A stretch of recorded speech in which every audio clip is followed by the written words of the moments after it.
आप सभी श्रोताओं को आपके दोस्त रमनप्रीत सिंह का नमस्कार। आकाशवाणी के 90 वर्ष होने के उपलक्ष्य में आकाशवाणी लखनऊ पॉडकास्ट में इस बार हमारी मेहमान हैं आकाशवाणी लखनऊ की top grade artist Padmashri Shrimati Malini Awasthi ji, जिनसे बातचीत की है हमारे साथी सुरेंद्र राजेश्वरी ने।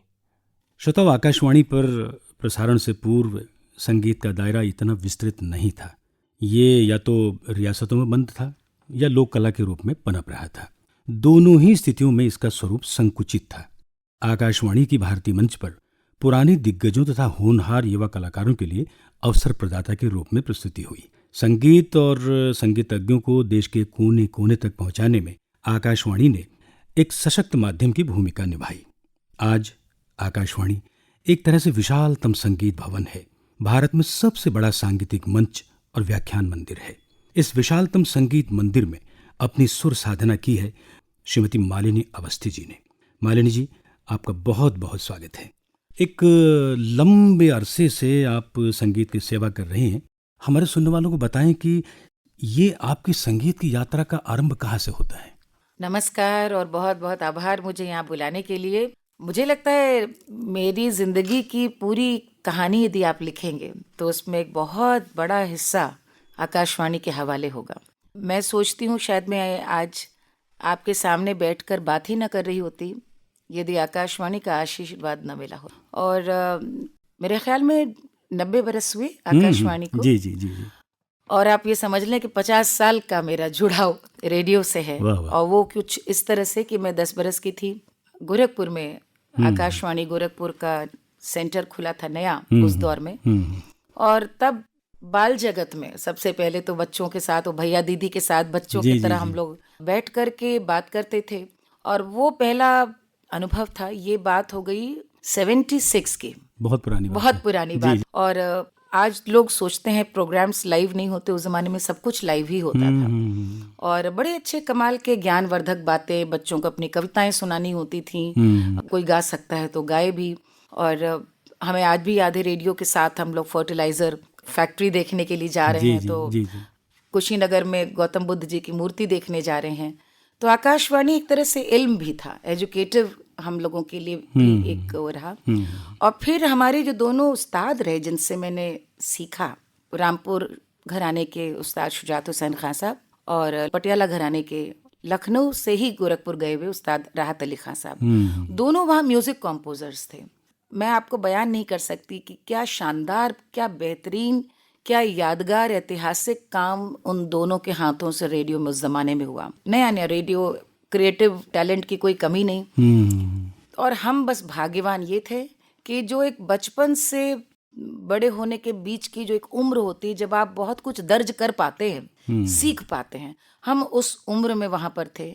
तो रेडियो में जो कॉन्सर्ट्स हो रही थी, रेडियो में जो हम सीख रहे थे, उस्ताद जो मैं सिखा रहे थे, वो चाहे गज़लें हों, चाहे वो लोकगीत हों, भजन हो, फिर वहाँ से एक कह सकते हैं हम लोगों के लिए ये हो गया कि भाई रेडियो में युवावाणी है, फिर अब जनरल है, फिर अब टॉप ग्रेड तक पहुँचना है। एक तरह का वो हमारे लिए सीढ़ी बन गई। गोरखपुर से लखनऊ आकाशवाणी, फिर दिल्ली रेडियो। तो हमारे लिए पूरी दुनिया में, बल्कि भारतवर्ष में कॉन्सर्ट्स में हम जब यात्रा करते अलग अलग शहरों में, तो सबसे खुशी होती थी कि जब नाम के साथ ये जुड़ता था कि अब आपके सामने आ रही आकाशवाणी लखनऊ की कलाकार मालिनी अवस्थी, तो बहुत खुशी होती थी। तो रेडियो ने हमें बहुत सम्मान दिया है और बहुत हौसला दिया है अलग अलग शहरों में। और सबसे बड़ी बात आज यहाँ ज़रूर कहूँगी, जिसकी आज बहुत कमी आ गई है, वो रेडियो ने सबसे बड़ी जो देन दी कि आकाशवाणी इस मामले में एक बहुत क्वालिटी कॉन्शियस था। आप किनको गा सकते हैं और किनको नहीं गा सकते। तो वो शायर थे या कवि थे, चूँकि हमें हर तीसरे महीने रिकॉर्डिंग के लिए ज़रूरत होती थी, तो हम लोग जिन कवियों को पढ़ा था फिर हमने उनको सबको गाया भी। वो सूर्यकांत त्रिपाठी निराला हो, महादेवी वर्मा हो, जयशंकर प्रसाद जी हों। आप सोचिए हम लोग की रामधारी सिंह दिनकर पे फीचर हो रहा है, अमृतलाल नागर के उपन्यास पर नाच्य बहुत गोपाल, उस पर फीचर हो रहा है, हम लोग उसमें गा रहे हैं, बजा रहे हैं। फणीश्वर नाथ रेणु जी पर काम हो रहा है, शायरों को। तो उससे एक बहुत बड़ी बात जो मैं हमेशा कहती हूँ, अच्छा आर्टिस्ट वही है जो जितनी मेहनत संगीत पे या सुरों पे करे उतने साहित्य पे करे। क्या लिखा गया जैसे आप कह रहे हैं, उनके पीछे भी जाने की कोशिश करे। जैसे कि आप गालिब हैं, मोमिन हैं, फिराक हैं, जानिसार अख्तर साहब हैं, दाग हैं। आप इनकी गज़लों को, इनके कलाम को जब पढ़ते हैं, गाते हैं तो आप नीचे उतरते चले जाते हैं। आप जब सोहन लाल द्विवेदी जी के गीत गा रहे हैं, बाबा नागार्जुन के गीत गा रहे हैं, तो आप एक पूरी परंपरा से जुड़ रहे हैं। तो ये, और कोई एक किसी गायक ने गा दिया सूर का एक पद तो अगली बार हम फिर तुलसी का ये पद लेंगे। बहुत इस तरह का मुझे लगता है लिटरेचर से कलाकार बहुत अमीर थे उस दौर में। वो एक रेडियो की बहुत बड़ी एक सीख थी हम लोगों को कि आप सुर में तो गाएं, लेकिन क्या गाएं। रेडियो ने ट्रेन बहुत अच्छा किया हम लोगों को, आर्टिस्टों को। एक बाल कलाकार के रूप में आपके करियर की शुरुआत होती है आकाशवाणी में, और ऊपर वाले का आशीर्वाद है कि आज आप हिंदुस्तान के टॉप बिल कलाकार हैं। आपकी प्रेरणा स्रोत कौन रहे? जाहिर सी बात है किसी को आपने सुना होगा, परिवार में इस तरह का कोई माहौल था कि आप ये सब कुछ कर सकें? घर में अच्छा सुनने का माहौल था। गाता तो कोई नहीं था, न माँ न पिताजी, और हम ऐसे घर से थे जहाँ म्यूजिक का कोई मतलब किसी ने सोचा नहीं होगा कि आर्टिस्ट बनना है, लेकिन शौक था तो ये था कि बच्चा सीखे। मुझे लगता है हर शागिर्द की कहीं ना कहीं जो आदर्श है उसका उस्ताद होता है, गुरु। तो इसलिए मैं रेडियो के बारे में बार बार कह रही हूँ कि हम लोगों ने आकाशवाणी में अपने उस्ताद तो राहत अली खान साहब को जब मैं सुनती थी तो उनकी बड़ी कमाल की बात ये थी कि वे हरफन मौला थे। जब वे भजन गाते थे तो लगता था कि राम और देवी को ऐसा कोई कह नहीं सकता। कबीर गाते थे तो लगता था मलंग हैं, और जब वे गज़लें गाते थे तो वो ऐसी एक रूहानियत और मुलायमियत उसी आवाज़ में। जब वे दबंगई से भोजपुरी गाते थे तो वो कहीं ना कहीं मुझे लगता है मैंने भी उनसे लेने की कोशिश की। और बतौर फीमेल आर्टिस्ट मुझे लगता है निश्चित रूप से पूरब अंग की गायकी बहुत प्रेरणा देती थी। तो मेरी गुरु गिरजा देवी जी, बनारस की सिद्धेश्वरी देवी जी और बेगम अख्तर साहिबा, और फिर मैंने वही अपनी रास्ता भी वही चुना कि जो हमारी जो ट्रेडिशनल मौसीकी है, यानी कि ठुमरी, दादरा, लोकगीत, पूर्वी, कजरी, होली, चैती और साथ में गज़लें भी, जो पूरे एक वक्त का पूरा एक कहले बयान है हमारे यहाँ अवध और बनारस का, उसी को फिर वही आदर्श रहे और वही गाया मैंने। भारत में अलग अलग आकाशवाणी केंद्रों पर लोक संगीत, सुगम संगीत और शास्त्रीय संगीत के कार्यक्रम अलग अलग नामों से प्रसारित होते हैं जी। आपने किस केंद्र पर अपना पहला कार्यक्रम प्रस्तुत किया? गोरखपुर। अच्छा। आकाशवाणी गोरखपुर था, और मैं बार बार मतलब रेडियो गोरखपुर को भी मैं अपना उस्ताद कह सकती हूँ, क्योंकि क्या बात? एक तो होता है कि वहाँ पे मेरे अपने गुरु थे जिनसे सीखा, लेकिन उसके संग संग सबसे बड़ी जो ट्रेनिंग रेडियो ने करी वो गोरखपुर में। हम लोग तो बहुत छोटी उम्र थी, हमने खूब कोरस किए। अच्छा।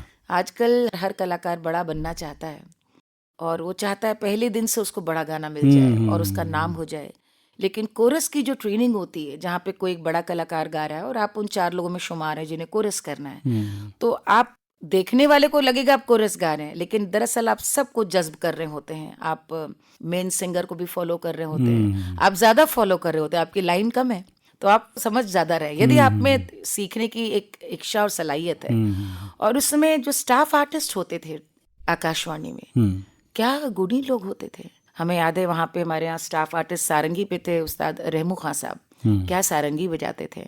हारमोनियम पे तो हमारे उस्ताद थे राहत अली खान साहब, सितार पे थे पंडित सुरेंद्र नाथ मिश्र जी, और सुदीप मित्रा जी थे गिटार पे, और प्रेम शंकर जी तबले पे, जो जयपुर घराने के जीतू शंकर जी आजकल तबले बजाते हैं, उनके चाचा बहुत ही कमाल के बालकृष्ण कलाकार जी कंठे महाराज जी के शिष्य थे, वो भी तबले पे थे। वो सब बड़े आला दर्जे के खुद गुनी गायक थे। तो वो खुद आपकी कमियां, या कभी जैसे मान लीजिए हमारी रिकॉर्डिंग है तो स्टाफ आर्टिस्ट ही मिलकर के रिकॉर्डिंग करा के आपको आपका अच्छा बुरा बता देते थे, ट्रेन कर देते थे। तो बहुत बड़ा एक कह सकते हैं कि वहाँ पे हम लोगों ने देशभक्ति के गीतों से लेकर, जन्माष्टमी है तो रामनवमी है, वहाँ से लेकर के मुझे आज भी याद है एक हम लोगों ने फीचर किया वहाँ, उर्दू की जितनी ख़वातीन शायराएँ थीं, यानी जितनी महिलाएं थीं और उन्होंने शायरी की, उन पर पूरा एक दस्तावेज वहाँ बना। बड़ी उनके स्टेशन डायरेक्टर्स भी उस जमाने के कमाल के थे, जो खुद चुनते थे कि क्या होना है। जी। और उसके आधार पे मैं सोचती हूँ कि मेरे पास जो कलेक्शन है वो इतना कमाल का है, क्योंकि देखने वालों को लगता है हम 15-16 साल की, हमारी उम्र उस समय 14 साल की, लेकिन हम सीख रहे थे, हम गा रहे थे। उस समय की तर्जें आज भी ऐसे याद हैं। किसी कोरस में हम सिर्फ आ कर रहे हैं, या 2 लोग मिलकर के, जिसको हम लोग 2 गाना कहते थे, डुएट बाद में, तो हम लोग 2 लोग मिलकर के गा रहे हैं, तो या किसी और ने गाया हमें याद हो गया। तो हमारा उस्ताद इस तरह से आकाशवाणी भी बहुत बड़ा रहा और कॉन्सर्ट्स में जो आपने कहा बड़े कलाकार आते थे, तो आज सोचने पे मुझे लगता है रीजनल सेंटर्स पर उस समय सरकार बड़ा काम कर रही थी, उनके बजट ज़्यादा थे, उनको ज़्यादा प्रोत्साहन था रीजनल सेंटर्स के नाम पे, और इस पे भी जोर था कि भोजपुरी पर काम हो। तो अनिवार्य कर दिया गया था सारे कलाकारों का, जो जनरल में जो गा रहे थे आर्टिस्ट, कि भाई आप गज़लें गाएं, आप गीत भजन में ऑडिशन आपका जो, लेकिन आपको 2 भोजपुरी गाने कंपलसरी है। क्या बात। तो उसकी वजह से भाषा आ गई। मेरे घर में भोजपुरी, माता पिता मेरे कहाँ भोजपुरी बोलते थे हमारे, लेकिन वो वहाँ रहने का, वहाँ गाने का वो एक ऐसा आशीर्वाद मिला कि इतना अच्छा साहित्य भोजपुरी का सुनने का मिला। अब्दुल रहमान गेगुआ सागरी, रविंद्र श्रीवास्तव जी, जुगानी भैया जिनको हम लोग बोलते थे, उनका चौपाल का बड़ा बढ़िया प्रोग्राम गोरखपुर का फेमस था। कमला देवी गुप्ता जी, मैनावती श्रीवास्तव जी, उनके बड़े खूबसूरत लिखे गाने थे जो हम लोग गाते थे। मैं आज तक राइटर्स पता है तो आप याद करिए कि बहुत श्रद्धा के साथ हम लोगों ने आकाशवाणी को अपनाया। और एक बात और, जो कॉन्सर्ट्स होने की का जो फ़ायदा था, जो मुझे दुख होता है कि वो सिलसिला अब नहीं के बराबर दिखता है, कि आकाशवाणियों में जो कॉन्सर्ट्स होती थी, या बाहर के आर्टिस्टों को भी बुलाते थे सुनाने के लिए, वो अपने आप में एक बहुत बड़ा एक्सपोजर था। क्योंकि आज से 50 साल पहले, 45 साल पहले गोरखपुर में बाहर से बड़े आर्टिस्ट ज़्यादा नहीं आते थे कोई, आकाशवाणी ही था। पहली बार मैंने पंडित राजन मिश्रा जी, साजन मिश्रा जी को वहीं सुना, आज भी मैं उनको बोलती हूँ। और निर्मला देवी जी, यानी अपने गोविंदा जी की जो माता जी हैं, क्या ठुमरी गाती थी, उनको सबसे पहले हमने वहीं पे सुना। वीणा सहस्त्रबुद्धे क्लासिकल गाने के लिए सबसे पहले वहाँ पर आई। तो बड़े बड़े आर्टिस्ट उस जमाने में, फिल्मों के, जिन को हम लोगों ने कभी सोचा नहीं था, वो रेडियो उनको बुलाता था और हम लोग सुन पाते थे और उनके जैसा बनने का ख्वाब देखते थे। तो जिंदगी में हर आदमी को कहीं ना कहीं कुछ आदर्श, रेडियो का जो एक स्टैंडर्ड था वो इतना कमाल का था। आज थोड़ा उल्टा ये है कि आज बहुत आदर्श हैं बच्चों के सामने, बहुत सारे सोशल मीडिया प्लेटफॉर्म्स हैं, तो क्या करें, क्या बने, ये देखने या ढूंढने की उनके पास कठिनाई नहीं है, उसमें से क्वालिटी क्या है ये ढूंढने की दिक्कत है। तो हमारे लिए Akashvani stood like golden standard of what needs to be followed. Malvi ji, आपने एक लंबा सफ़र तय किया है, ख़ासतौर से अगर मैं लोकगीतों का जिक्र करूं। जी जी। बाल कलाकार के रूप में भी आपने काम किया, तमाम शहरों में, भारत में, विदेशों में आपने प्रस्तुतियां दी हैं। अच्छा, आकाशवाणी और लोक संगीत, आकाशवाणी या सुगम संगीत, आकाशवाणी या शास्त्रीय संगीत, इस सारी चीज़ों को प्रसार प्रसार के माध्यम से संस्कृति और सभ्यता को बढ़ावा देने, भाषा बोली को संरक्षित करने के लिए आप इन सारी चीज़ों को किस रूप में देखती हैं? भाई, मैं आपसे बता सकती हूँ, 2:30 बजे लोक संगीत का कार्यक्रम प्रतिदिन आकाशवाणी से होता था, हमेशा। अब वक्त बदल गया होगा शायद, मैं बहुत पुरानी बात कर रही हूँ। जी 2:30 पे वो समय एक होता था, वो आकाशवाणी गोरखपुर के लिए भी, लखनऊ के लिए भी, सारे आकाशवाणी केंद्रों के लिए। वो 2:30 बजे अलग अलग कलाकार रोज गाते थे, वहाँ भी यहाँ भी। और वो हम लोग उसको सुनने के लिए, क्योंकि वहाँ पे खाँटी कलाकार गाते थे।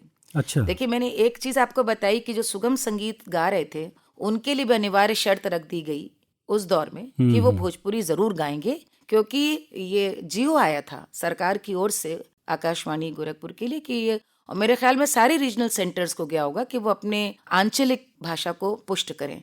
तो वो गाना अलग होता है कि आप सीख कर कुछ गाएं, लेकिन 2:30 बजे से आता था जो वहाँ के पारंपरिक लोक कलाकार थे, हम लोग उसको सुनने के लिए, क्योंकि उसमें कुमाऊनी भी बजता था, गढ़वाली बजता था, ब्रज का रसिया बजता था, अवधी भी सब गाते थे। अम्बेश्वरी श्रीवास्तव जी को भी सुनते थे हम लोग, और मुरारी लाल जी को भी सुनते थे हम लोग। तो बड़ा कमाल का एक वो। अब शास्त्रीय संगीत का तो प्रतिदिन कार्यक्रम होते थे, सुबह भी शाम को भी।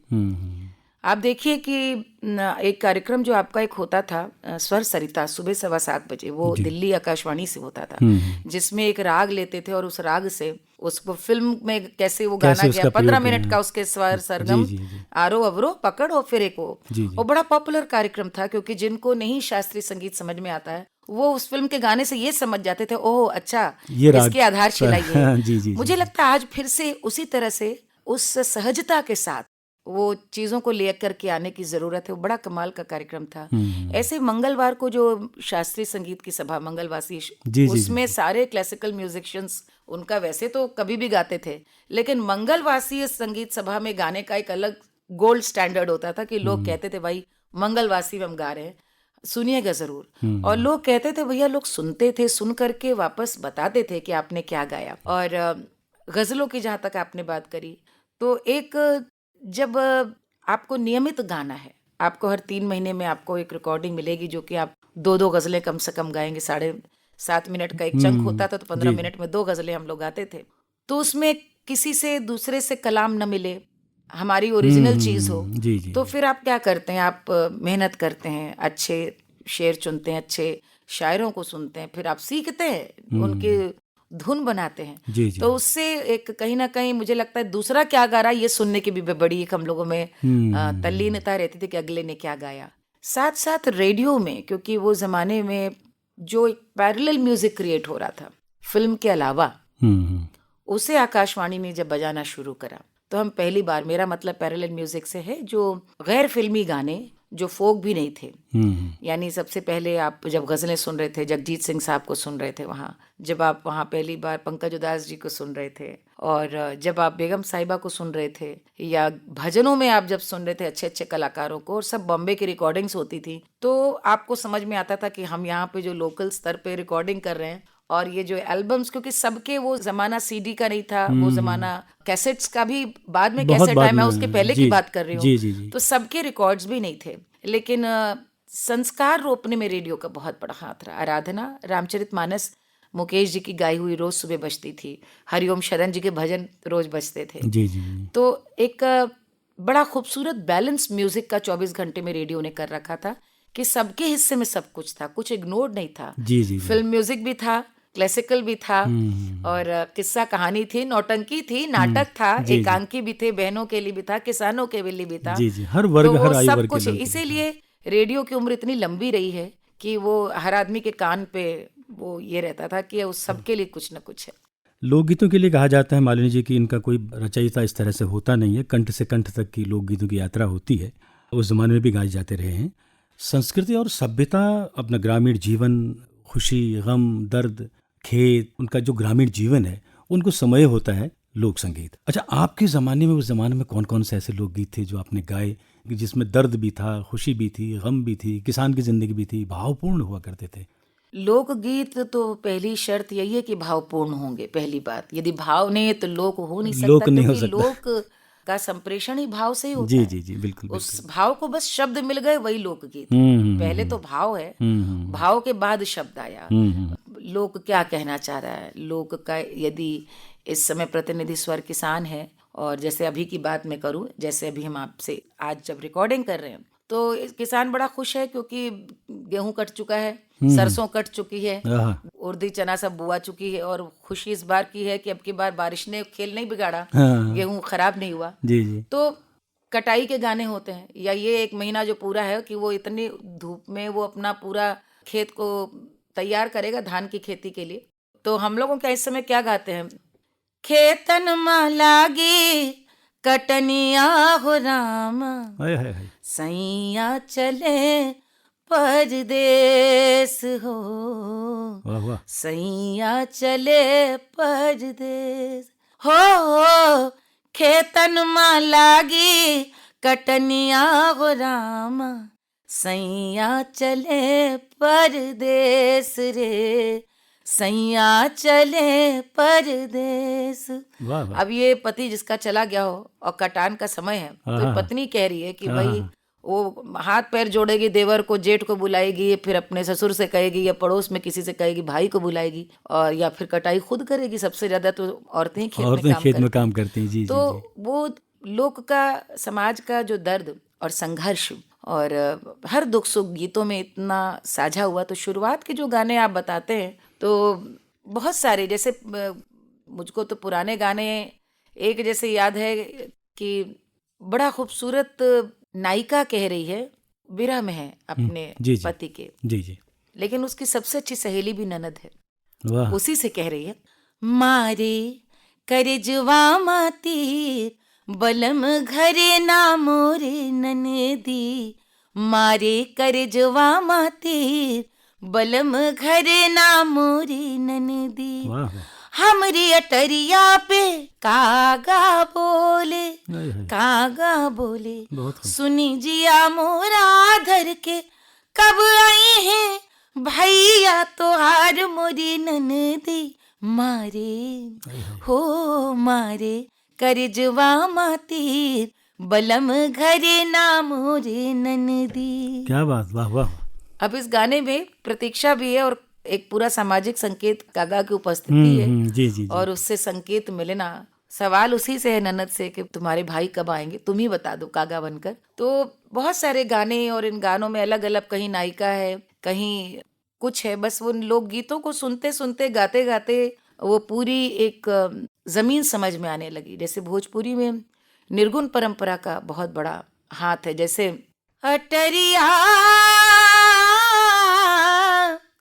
छोड़ चले बंजारा, छोड़ चले बंजारा, अटरिया छोड़ चले बंजारा। क्या बात। या फिर अरे बोले लांगनवा कागा पिया परदेसवा से आजा। बहुत अच्छा। ये ठेठ भोजपुरी। बहुत अच्छा। यहाँ अवध में, अवधि जब पारंपरिक अवधि में हम लोग गाने लगे तो गीतों का लालित्य अलग, शब्द का साहित्य भी अलग, उनकी कहन भी अलग। उनमें जैसे आपने भी कहा तो हम लोग काहे को ब्याही विदेश, अरे लखिया बाबुल मोहे, काहे को ब्याही विदेश। बहुत अच्छा, वाह वाह। तो हर मिट्टी का अलग संस्कार है और इसलिए हर मिट्टी के गाने की अलग छाप भी है। हम लोग जिस गीत को जब गाते हैं तो वही सूरत सामने आ जाती है। अब यहाँ अवध है तो अवध की बेटी कैसे लरज के कहेगी, और वहाँ पूरब की बेटी कैसे कहेगी, वो एक अलग। तो गायकी का कहन जिसको कहते हैं ना, कहन भी बदल जाता है हर लोकगीत के हिसाब से। उत्सव है तो उत्सव की तरह, पीड़ा है तो पीड़ा की तरह। जी जी जी। लोकगीतों की यही बड़ी खूबसूरती है मालिनी जी कि वो जिस क्षेत्र के होते हैं उसका प्रतिनिधित्व करते हैं और गाए जाने पर उसकी याद भी आ जाती है। अच्छा, इतनी बेहतरीन गाने उस ज़माने में गाए गए, चाहे वो लोकगीतों का हम जिक्र करें चाहे लोक संगीत का करें। कोई परिवर्तन आज के दौर में, इतना एक बड़ा चेंजेस आया जब टेक्निकल AI का ज़माना, सोशल मीडिया और तरह तरह के इंस्ट्रूमेंट, उस ज़माने में तो कुछ बहुत ज़्यादा होते नहीं थे। तो आपको क्या लगता है कि कोई चेंजेस हुआ है या आकाशवाणी किस तरह से उनको संरक्षित कर रही है आज के ज़माने में भी? देखिए, डॉक्यूमेंटेशन का सबसे शानदार काम रेडियो दूरदर्शन ने किया है। आज भी मुझे लगता है कि यदि रेडियो के पुराने इंटरव्यूज़ ना हो, आज भी कभी कभी DD दूरदर्शन के पुराने इंटरव्यूज़ सुनते हैं तो मुझे लगता है कम से कम कहीं तो आर्काइव्ड है।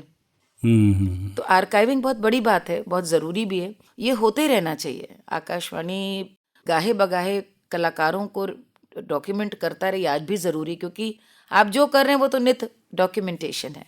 जो आपने एक बात कही कि पुराने ज़माने में भी गाने बनते थे और पुराने ज़माने में भी जो लोगों ने किया, देखिए वक्त बदलता है, दौर भी बदलता है, अच्छे सुर का दौर कभी भी नहीं बदलता।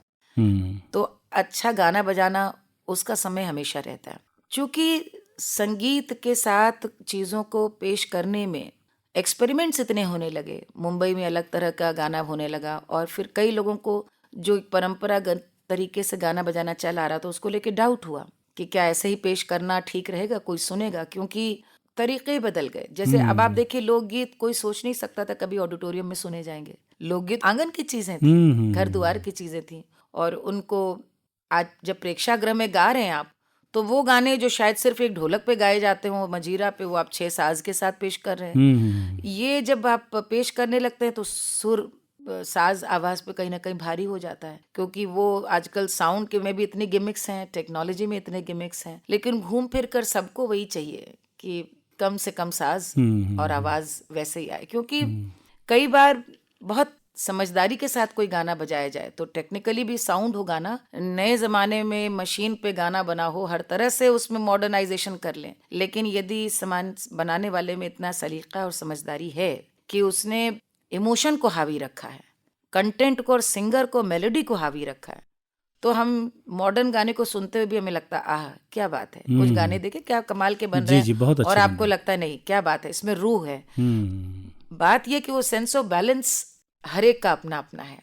कहीं किसी के पास है, कहीं नहीं है। फिल्मों के गाने एक अच्छे हिट हो जाता है, सारे गाने वैसे चल जाते हैं। गज़ल किसी की हिट, सब भी वही बनने लगते हैं। तो रेडियो ने हमेशा ओरिजिनलिटी को ही तरजीह दी है, और मुझे लगता है कंटेंट हमेशा से वही भाता है जो ओरिजिनल है। तो म्यूजिशियंस को लेकर के किस तरह से तकनीक के सहारे अपनी बात कहें, उसमें ये ज़रूर आपका अपना निर्णय होना चाहिए कि फोक है या गज़ल है। आप जो भी कहना चाहते हैं, बात ठीक से आ पा रही कि नहीं। ऐसा तो नहीं कि गुम हो जा रही तकनीक के शोर में। That should be the discretion of the artist.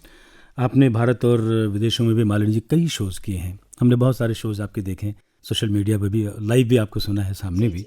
कहाँ कहाँ जाना हुआ आपका और वहाँ के लोगों की क्या प्रतिक्रियाएं रही? देखिए, मैं बहुत भाग्यशाली रही हूँ कि संगीत ने मुझे दुनिया दिखाई है। इस संगीत के सौजन्य से, गुरुओं के आशीर्वाद से, सुर कृपा से दुनिया भर घूमने का और देखने का मौका मिला है। और उसमें सबसे बड़ी बात यह है कि मैं दुनिया में जहाँ गई, अपने आंचल में, अपने अंचल की संस्कृति को लेकर गई। यानी फिल्मी गानों के लिए नहीं दुनिया में बुलाया गया, मुझे अपनी मिट्टी की सुगंध के लिए बुलाया गया, उन गानों को सुनाने के लिए बुलाया गया जो नुमाइंदगी करते हैं हमारी संस्कृति की, हमारी पहचान की, हमारी जड़ों की। ये इसका मुझे बहुत संतोष है और गर्व है। ये इसलिए कह रही हूँ कि आज जब कभी कभी आप मेट्रो या बड़े महानगरों में जाएं, वहाँ पर भाषाई संकट आता है कभी कभी कि वो कुछ गीतों को आपको उनको सहज करके बताना पड़ता है। खाटी भोजपुरी नहीं समझ में आएगी, या अवधी तो बहुत सहज है, फिर भी कुछ चीज़ें नहीं समझ में आती, उन्हें बतानी पड़ती है आसान। ऐसे में आप सोचिए, विदेश में यदि लोग बुला रहे हैं और सुना रहे हैं, तो ये हमारी उस भारतीय संस्कृति का बड़प्पन है और उसकी महिमा है कि वे उसको जिंदा रखना चाहते हैं, सुनना चाहते हैं और त्योहार मनाने के लिए बुलाते हैं। आपने पूछा कैसे यादगार अनुभव, तो सोचिए छठ मनाने के लिए ऑस्ट्रेलिया, मेलबर्न, ब्रिस्बेन में छठ, वहाँ पर छठ का पर्व बना रहे, बहुत बड़ी बात। वहाँ पे बिहार झारखंड एसोसिएशन, उन्होंने बुलाया।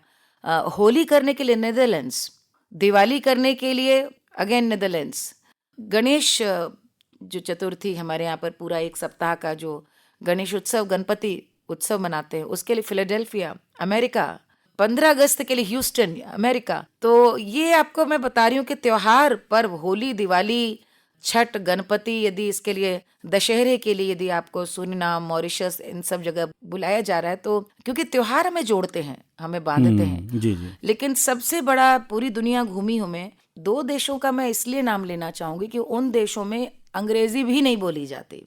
अच्छा। वहां बुलाया गया और सुना गया, स्पेन, साउथ कोरिया। और साउथ कोरिया तो जो मैं गई, मुझे प्रसार भारती ने भेजा। एक आपका जो एशियन ब्रॉडकास्टिंग एसोसिएशन का जो एक आपका कंपटीशन होता है, तो उसका सियोल में था और उसमें भारतवर्ष से मेरा चयन हुआ था और एक गाना मुझे गाना था लाइव वहीं पे रिकॉर्डिंग। तो मैंने प्रभु राम का सोहर चुना था वहाँ पे गाने के लिए, क्योंकि कोरिया का अयोध्या का बड़ा पुराना संबंध है, आपको पता है कि 2000 वर्षों पुराना संबंध है। बहुत पहले ये कोरिया के इतिहास में लिखा है कि अयोध्या के राजवंश की एक राजकुमारी समुद्र के जहाज से कोरिया गई, वहां से ब्याह हुआ। तो वो ही मानते हैं कि उनकी जो रानी है, जो अभी तक डायनेस्टी चल रही है उनके यहाँ पूरा 2000 साल का लेखा जोखा है, तो वो जो रानी थी जहाँ से राजवंश उनका बना, वो अयोध्या से आई थी। अच्छा। यहाँ पे इसलिए कोरिया सरकार ने यहाँ पे अयोध्या में बहुत बड़ा स्मारक बनवाया है। और जो पहला अयोध्या में दीपोत्सव हुआ, तो उसमें कोरिया की जो रानी थी वही यहाँ के मुख्य अतिथि थी। तो मैं जब वहाँ पर, ये मुझे प्रसार भारती से दिल्ली से आया फ़ोन कि आपको जाना है, तो मैंने कहा कि मैं चाहती हूँ मैं जो गाऊँ उसके बारे में 2 लाइन कोरियन में बता ज़रूर दिया जाए कि वही प्रभु राम के ही जन्म का, अयोध्या का ही गीत सुना रही हूँ जिनसे आपका इतिहास जुड़ा है। वो बड़ा रोमांचक क्षण था, क्योंकि उन्हें अंग्रेजी को भी कोरियन में बताना पड़ रहा था जो मैं इंग्लिश में बोल रही थी। आप समझ रहे हैं? जी। मैं हिंदी और अवधी छोड़ के अंग्रेजी में बोल रही थी, अंग्रेजी से। इसी तरह स्पेन गई, तो स्पेन में भी मुझे एक दुभाषिया दिया गया, क्योंकि बाकी जगह दुनिया में कहीं भी जाएं तो जो नहीं जानते आप अंग्रेजी में बता दीजिए कि आप क्या गा रहे हैं। तो ऑस्ट्रेलिया जाएं आप, जर्मनी में गाएं आप, लंदन में गाएं आप, बाकी जगह तो दिक्कत नहीं होती, क्योंकि भारतीय मूल समाज होता है सुनने का। लेकिन कई जगह जैसे जर्मनी में गाने गई, सारे जर्मन थे सुनने वाले, लेकिन इंग्लिश उन जानते थे, तो इंग्लिश में आपने समझ लिया। बट स्पेन में मेरा वेलेंशिया एक शहर है जहाँ कार्यक्रम था, और वो ICCR का पंडित रविशंकर सेंटर नाम है उसका। पंडित रविशंकर जी ने अपना, और ये इसलिए बता रही क्योंकि पंडित रविशंकर जी आकाशवाणी दिल्ली के स्टाफ आर्टिस्ट रहे हैं, इतने बड़े भारत रत्न कलाकार, कैसे कैसे लोग रेडियो से जुड़े रहे, तो उनका वहाँ मूल सितार, उनका चश्मा, सब कुछ वहाँ पे रखा हुआ है। तो वहाँ जब कार्यक्रम हुआ तो उन्होंने बताया कि सब यहाँ पे स्पेनिश हैं, कोई भारतीय मूल वहाँ पे इंडियन डायस्पोरा नहीं है, तो आप जो बताएं वो आपको इंग्लिश में बताना होगा, फिर वो स्पेनिश में, और फिर उसके बाद। लेकिन बात इसकी है, जो मैं इसलिए आपको ये दोनों विशेष अपने यादगार अनुभव बता रही हूँ, कि जब मैंने गाना आरंभ किया तो गाने आरंभ के पहले मैंने इंग्लिश में बताया कि आप मेरे गीत को नहीं समझ पाएंगे जब तक आप ये नहीं समझेंगे कि मैं उस परंपरा से आती हूँ जहाँ शिशु का आगमन आज भी प्रभु राम का आगमन माना जाता है, कि राम ऐसे हुए कि हर कोई चाहता है उनके जैसा। तो हमने उनसे पूछा कि have you heard about Lord Ram of Ayodhya? उसने स्पेनिश में बताया, सबने यस यस बताया कि सबको उतना राम कथा है तो अब पूरा ग्लोबल है, सबको पता है। जी जी।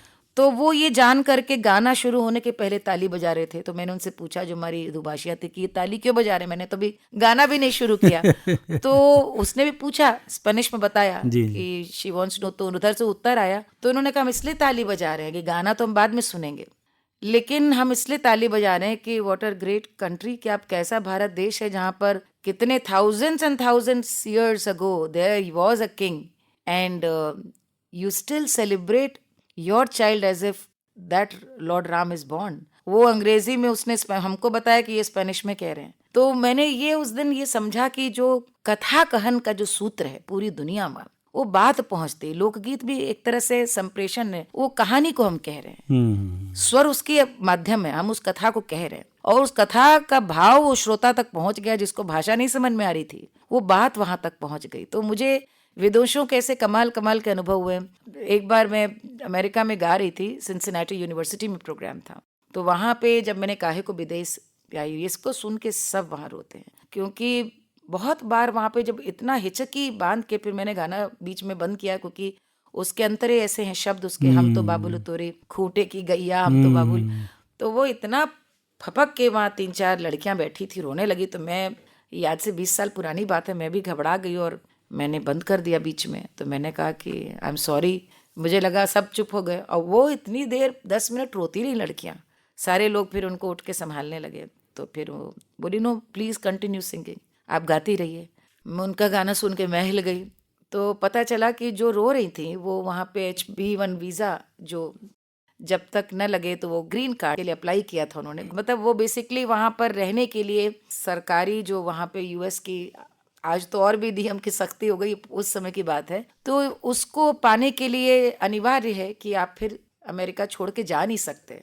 तो उसमें 6 साल 8 साल जितने समय भी लग जाए।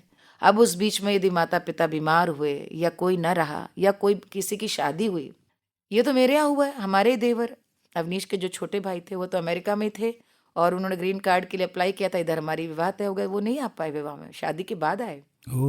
वो इसलिए रो रही थी उस समय कि उसके पिता नहीं रहे थे और ग्रीन कार्ड के चक्कर में कागज थे तो वो वीज़ा नहीं था, वो जा ही नहीं सकती थी।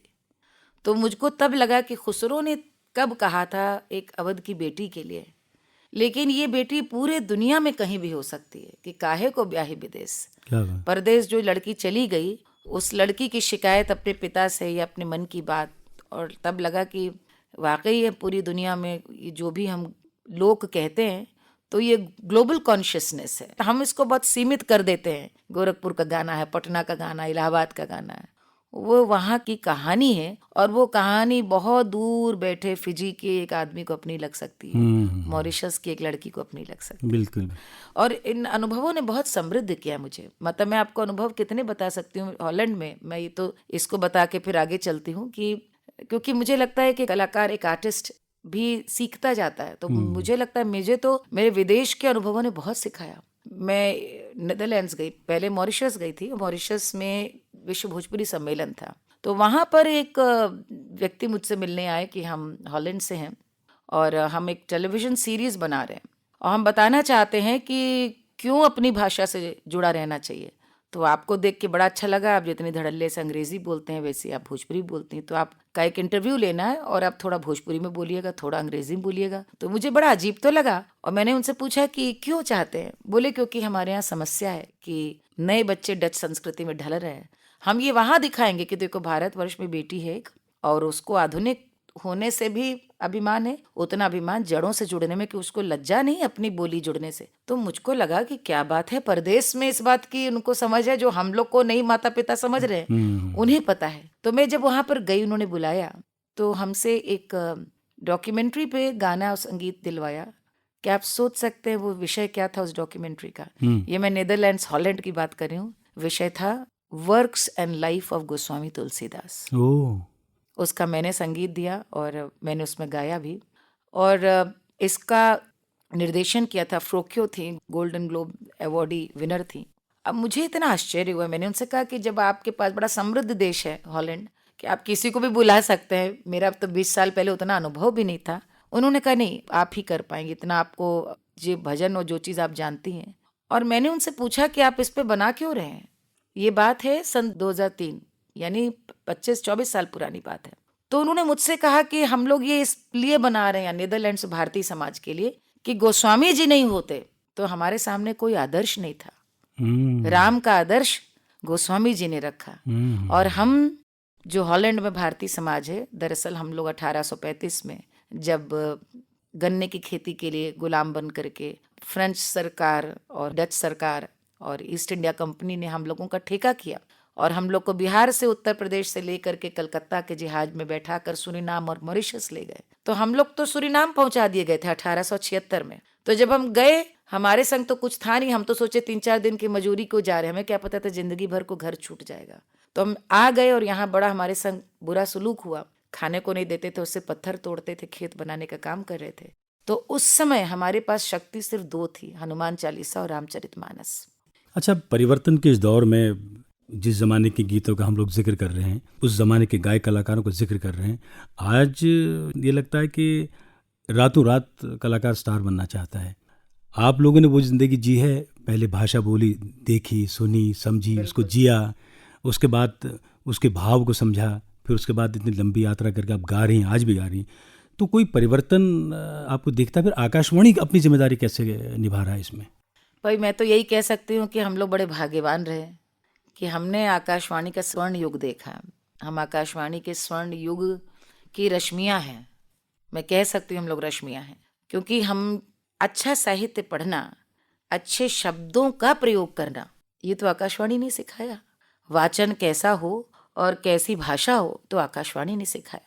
तो हम लोग ने जो थिएट्रिक्स है, जो अपने गाने बजाने में भी, वो सब रेडियो से बहुत सीखा। तो मुझे लगता है कि चाहे वो भाषाई इल्म हो, लिटरेचर हो, पोइट्री हो, क्वालिटी म्यूजिक हो, क्योंकि आकाशवाणी से गानों का, जो फिल्म के गाने भी प्रसारित होते थे, उसका भी एक स्तर होता था। कल ही आपको बताया, हमारे और भाई और हम लोग ये बात कर रहे थे कि हमारा म्यूजिक का जो सेंस बना वो अर्ली 70s को सुन करके बना। कि अर्ली 70s में जैसे फिल्म के गाने आ रहे थे, जैसा नॉन फिल्मी गाना बन रहा था, उसने हमारा शेप अप कर दिया, क्योंकि रेडियो ही हमारा सबसे बड़ा साधन था सुनने का। और क्या बजता था, क्या मतलब क्वालिटी। तो यानी रेडियो में कोई फिल्म का गाना भी स्तरीय नहीं समझा जाता था तो नहीं बजता था। बिल्कुल। मतलब यदि वो कोई ऐसा गाना है जिसके शब्द शिष्ट नहीं है तो वो रेडियो नहीं बजाता था। तो एक मर्यादा का भी पता आपको चलता। तो वहां से यहाँ तक का दौर तो बहुत बदल गया है। मैं तो अपनी ओर से एक बहुत छोटी कलाकार हूँ और मेरी कोई हैसियत नहीं, लेकिन फिर भी आपने चूंकि बुलाया तो मैं अपनी ओर से ये जरूर यहाँ अर्ज करूंगी कि आज जब बहुत सारे ऑप्शंस आ गए हैं और रेडियो के बहुत सारे प्लेयर्स हैं, यानी प्राइवेट इतने एफएम्स हैं, इतने लोग आज कर रहे हैं, प्लीज आप वो सब मत बनिए, आप रहिए। मैं यही बात दूरदर्शन के लिए कहूंगी कि दूरदर्शन को बाकी चैनल्स जैसा बनने की जरूरत नहीं है। आप क्वालिटी और तकनीक में आज की भाषा और आज की तकनीक को एड्रेस कीजिए, लेकिन कंटेंट वही रखिए। कौन बनाएगा प्रेमचंद, कौन बनाएगा टैगोर की कहानियों पर नाटक, कौन शरद चंद्र पे बनाएगा? यदि हम भी वही सब करने लगे, यदि वही सब होने लगा, तो मुझे तो लगता है कि आज के लिए तो यही मैं चाहूंगी कि आकाशवाणी, आज भी आकाशवाणी लखनऊ से, क्योंकि ये हम लोग को जो लगता है कि वो सुन नहीं रहे, सुनेंगे। आप ऐसी बात कहें जो सुनाए, क्योंकि आज रेडियो सबके पास है। और मैं भी देख रही थी कि रेडियो आज डिजिटली रेडियो है, डिजिटली लोग सुन रहे हैं, एयरपॉड्स पे पॉडकास्ट लंबे, हो सकता है कोई आज ही हमारी बातचीत को भी पॉडकास्ट के रूप में 1 घंटे की बातचीत को सुने, और कंटेंट अच्छा लगेगा तो सुनेगा। क्योंकि भीड़ में आप हमेशा से अलग थे, तो आपकी हमेशा से जो एक पहचान रही है आकाशवाणी की, वो भारतीयता रही है, भारत की कहानियां सुनाने की, भारत के लोगों की कहानियां, तो वो पहचान बनी रहे। हाँ, आज की जबान में बोले, आज की जबान से मेरा मतलब ये नहीं भाषाई संस्कार बोले। आपने देखा था अभी आपके आकाशवाणी में पुराने सभी जो दिग्गजों का सम्मान हो रहा था, जी जी जी, उसमें जब यज्ञदेव पंडित जी आए तो सभागार सबसे ज्यादा तालियों से गूंज रहा था। मैं तो खड़ी हो गई थी ताली बजाते हुए। जी जी जी, ये क्या था, ये क्या था? ये सिर्फ उनके प्रति वो सम्मान है। तो मुझे लगता है कि बहुत सारे स्टेशंस आएंगे, रेडियो स्टेशंस, तो वो तो देखिए उनकी ताकत अलग है और उनके बहुत एग्रेसिव मार्केटिंग भी होती है, वो मुझे पता है। तो लेकिन आपको मार्केट नहीं करना है, आप वो बरगद का पेड़ बन के खड़े रहिए जिसको आंधियां नहीं हिला पाती। लेकिन बरगद के पेड़ बने रहने के लिए छाया मिलती रहे, कला की, साहित्य की, अपने समाज की कहानी हो।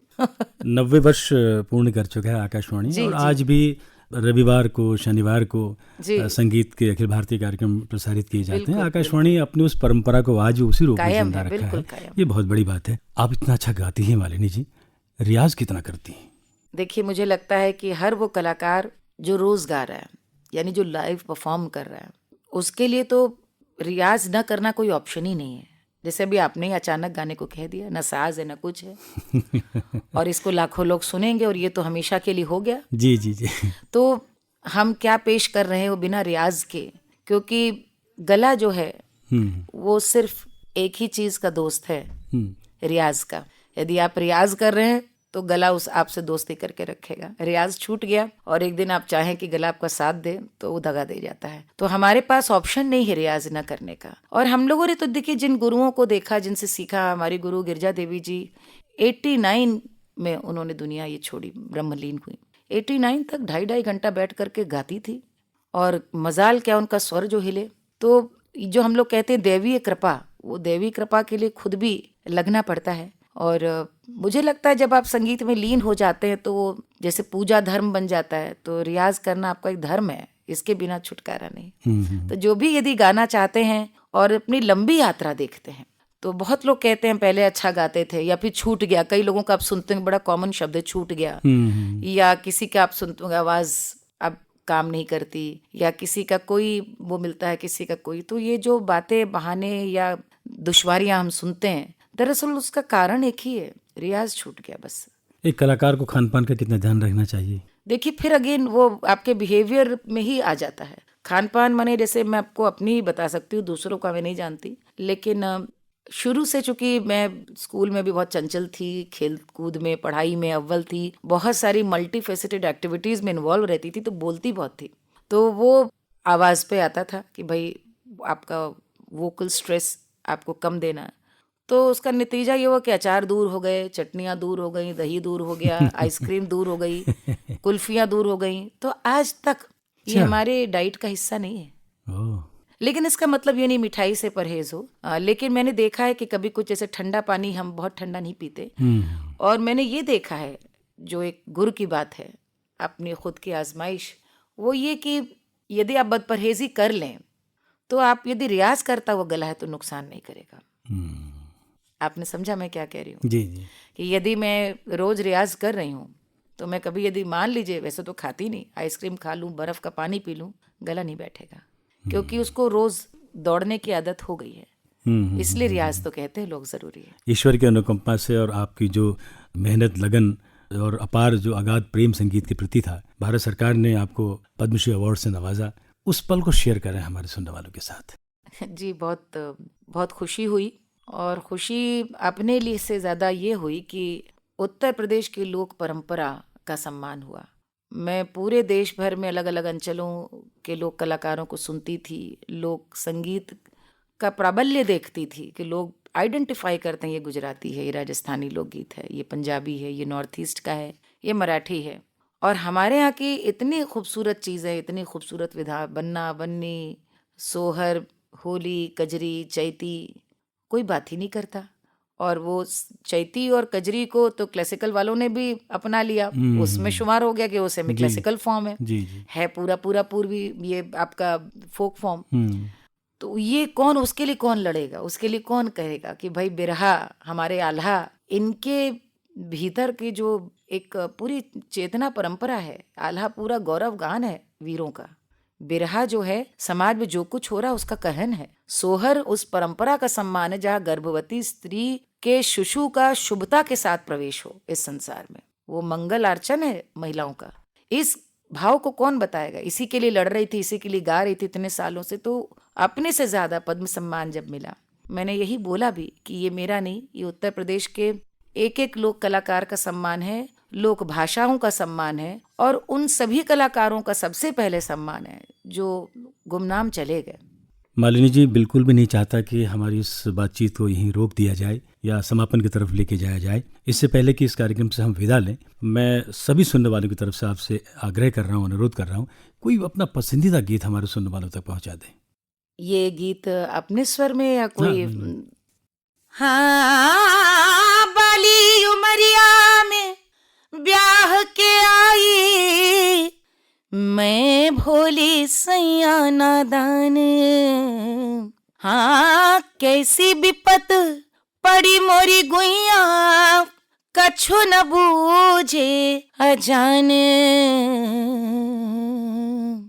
सैया मिले लड़कैया मैं का करूं, सैया मिले लड़कैया मैं का करूं, सैया मिले लड़कैया मैं का करूं, सैया मिले लड़कैया मैं का करूं। 12 बरस की मैं ब्याह के आई, सैया चले पैया पैया मैं का करूं, सैया चले पैया पैया मैं का करूं, सैया मिले लड़कैया मैं का करूं। वाह वाह वाह, बहुत अच्छा, बहुत अच्छा। ईश्वर करे आपका ये सुर यूं ही तथा उम्र हमेशा आगे बढ़ते रहे। बहुत बहुत आभार। और आपकी लंबी और बड़ी उम्र हो। संगीत के लिए आपने जो इतना अनुकरणीय योगदान दिया है, आने वाली नस्लों तक इसे पहुंचाया है, सदियां आपको याद करेंगे। आपके योगदान को हम बहुत प्रणाम करते हैं। सुनने वालों तक अपने दिल की बात पहुंचाई है। मैं समझता हूं कि ये बातचीत सदियों तक याद की जाती रहेगी। आप आकाशवाणी लखनऊ के स्टूडियोज आई मालिनी जी, आपका बहुत बहुत धन्यवाद। शुक्रिया। आज के पॉडकास्ट में आपने सुना सुप्रसिद्ध लोक संगीत गायिका और पद्मश्री से सम्मानित श्रीमती मालिनी अवस्थी जी को। उम्मीद करते हैं आपको आज का पॉडकास्ट पसंद आया होगा। आकाशवाणी लखनऊ पॉडकास्ट श्रृंखला की अगली कड़ी में हम ऐसे ही किसी खास मेहमान के साथ पुनः हाजिर होंगे। तब तक के लिए हमें अनुमति दें। नमस्कार।